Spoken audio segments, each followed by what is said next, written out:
Just demonstrating how to install the mirror, the brackets on the mirror.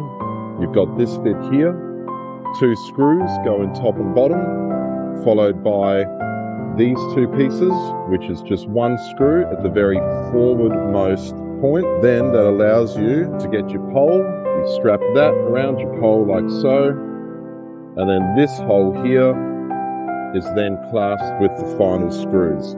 You then use this bit here to put the screws in to get the perfect angle.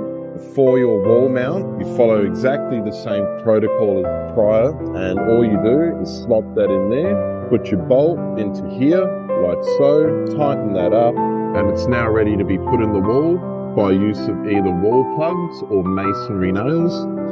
Just pre-drill with your masonry drill bits, put your spaghetti or wall plugs in and put the bolts in.